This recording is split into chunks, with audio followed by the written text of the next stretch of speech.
Global માર્કેટ્સની update સાથે જોડાયા છે સહયોગી નીરજ કંસારા. Neeraj, good morning. કઈ રીતે આજે વૈશ્વિક બજારો તરફથી હેન્ડઓવર છે?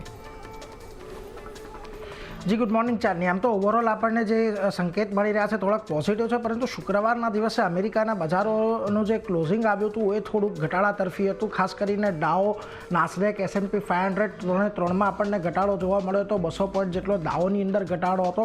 આજે પણ જો કે US ફ્યુચર્સ આપણને થોડા ઘટાડા તરફી કામકાજ સવારના દર્શાવી રહ્યા છે, પરંતુ અહીંયાથી ખાસ મહત્વનું છે કે USના રાષ્ટ્રપતિ ડોનાલ્ડ ટ્રમ્પનું ભારત પ્રત્યેનું થોડુંક વલણ અહીંયાથી થોડુંક નરમ પડ્યું હોય એવું લાગે છે, કારણ કે શુક્રવારે એમણે એક પ્રેસ કોન્ફરન્સની અંદર એવું નિવેદન આપ્યું કે ભારત સાથેના એમના સંબંધ છે એ વર્ષો જૂના છે. ખાસ કરીને વડાપ્રધાન મોદી તેમના બહુ સારા મિત્ર છે અને એક મહાન વડાપ્રધાન છે એવું તેમણે કહ્યું, અને ભારત US વચ્ચેના સંબંધો વચ્ચે કોઈ બહુ લાંબા ગાળાની ચિંતા નથી એવું તેમણે એક નિવેદન આપ્યું, જેનાથી ફરી પાછો એક સેન્ટિમેન્ટ ભારત તરફથી કદાચ USનું બદલાય એવી એક અત્યારે આપણે ધારણા રાખી રહ્યા છે, કારણ કે થોડુંક કૂણું વલણ અહીંયાથી ચોક્કસથી પડતું દેખાયું છે. જે પ્રકારે રશિયા, ચીન, ભારત એ ત્રણે ત્રણ SCOના મંચ પર એક સાથે દેખાયા, ત્યારબાદ અહીંયાથી કદાચ આ વલણની અંદર પરિવર્તન આવ્યું હોય એવું બની શકે. હવે આ ડોનાલ્ડ ટ્રમ્પના નિવેદન પર વડાપ્રધાન મોદીએ પણ એક નિવેદન આપ્યું ને એમણે કહ્યું કે ભારત અને અમેરિકા વચ્ચેની જે ભાગીદારી છે એ ઘણી લાંબી ચાલતી આવી છે, અને ખાસ કરીને તેઓ જે ડોનાલ્ડ ટ્રમ્પનું જે નિવેદન છે એને તેઓ અહીંયાથી ખાસ કરીને અનુમોદન આપે છે એવું તેમણે કહ્યું. મહત્ત્વની વાત છે, તેમણે એમ પણ કહ્યું કે ભારત અને US વચ્ચેની જે ભાગીદારી છે હકારાત્મક છે, દૂરંદેશીવાળી છે. એટલે અહીંયાથી ફરી પાછા કદાચ અહીંયાથી બંને વચ્ચેના સંબંધ થોડાક સુધરે એવા સંકેતો અહીંયાથી મળી રહ્યા છે, જે પ્રકારે ટ્રમ્પનું અહીંયાથી આપણને નિવેદન આવતું જોવા મળ્યું એને લઈને.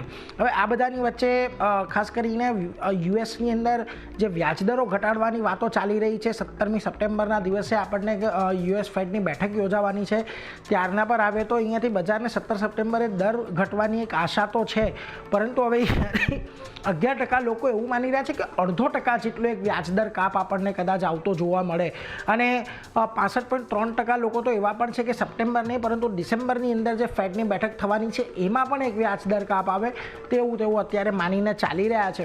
એટલે એના પર એક નજર રાખવાની રહેશે. આ બધાની વચ્ચે USના નોન ફાર્મ પેરોલના અને બેરોજગારી દરના આંકડા આવતા દેખાયા, અને નોન ફાર્મ પેરોલના આંકડા અહીંયાથી જે જુઓ જૂનની અંદર એક માઇનસમાં હતા, જે જુલાઈની અંદર 79,000 પર પહોંચ્યા બાદ ઓગસ્ટમાં ફરા 22,000 પર એક સેટલ થતા દેખાયા છે, અને USનો જે બેરોજગારી દર છે એની અંદર વધારો થયો છે, 4.3% પર આવ્યો છે. અહીંયાથી ખાસ કરીને છેલ્લા 6 મહિનાની વાત કરીએ તો 6 મહિનામાં સૌથી ઉચ્ચતમ સ્તરે આપણને બેરોજગારી દર અહીંયાથી વધતો જોવા મળ્યો છે. આ બધાની વચ્ચે થોડી જાપાન પર પણ નજર કરી લઈએ, કારણ કે ત્યાં આગળ એક રાજનૈતિક સંકટ ઊભું થયું છે. ત્યાંની સરકાર અત્યારે બહુમત ગુમાવી દીધું છે. ત્યાંના જે સાંસદોના બંને ગૃહ છે એની અંદર, એટલે અપર હાઉસ અને લોઅર હાઉસની અંદર, પરંતુ વડાપ્રધાન શિગેરુ ઇશિબાએ પણ અહીંયાથી પદ છોડવું પડશે. જ્યાં સુધી નવા વડાપ્રધાન ન બને ત્યાં સુધી તેમણે અહીંયાથી પદ છોડવું પડશે એવા સમાચાર અત્યારે સામે આવી રહ્યા છે, એટલે એના પર પણ એક ખાસ ફોકસ રાખવાનું રહેશે. જો કે આ બધાની વચ્ચે આજે એશિયાના કારોબાર પર આવે તો એશિયાની અંદર પણ આજે આપણને થોડા ઘણા મજબૂતી સાથેના સંકેતો મળી રહ્યા છે.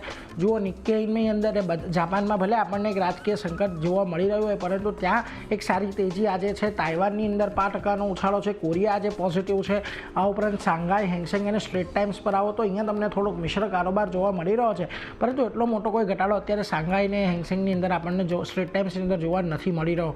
આ બધાની વચ્ચે હવે આવો ખાસ કરીને ગિફ્ટ નિફ્ટીની ઉપર તો અહીંયા આજના સવારથી આપણને એક સારા અને પોઝિટિવ સંકેતો મળતા દેખાયા હતા. શુક્રવારનું જે ક્લોઝિંગ હતું એ ક્લોઝિંગ જુઓ, ખાસ કરીને 24,747 પર ફ્યુચર્સ હતું. 893ના સંકેત ગિફ્ટ નિફ્ટી આપી રહ્યું છે, એટલે 46 પોઈન્ટ 50 પોઈન્ટ જેટલા આપણને ઉછાળાના સંકેતો છે. એટલે એટલું તો છે કે આ સપ્તાહની શરૂઆત આપણને એક સારી થતી જોવા મળી શકે છે. ચાંદની જી, નીરજ આભાર આપનો આ સમગ્ર માહિતી માટે. તો એક પોઝિટિવ શરૂઆત થઈ શકે, જે રીતે નીરજે પણ જણાવ્યું, અને ટ્રમ્પ વિશે પણ જે ખાસ ફરી નિવેદનો આપ્યા છે, તો આપણે જાણીએ છીએ કે એમના તરફથી ફરી ભારત વિશેના સંબંધો પર ખાસ કરીને એમણે કહ્યું છે. આ જે સ્ટેટમેન્ટ છે આજે માર્કેટ માટે ઘણું મહત્વનું રહેશે, તો આવો સાંભળીએ. I'll always be friends with Modi. He's great prime minister. He's great. I'll always be friends, but I just don't like what he's doing at this particular moment. But India and the United States have a special relationship. There's nothing to worry about.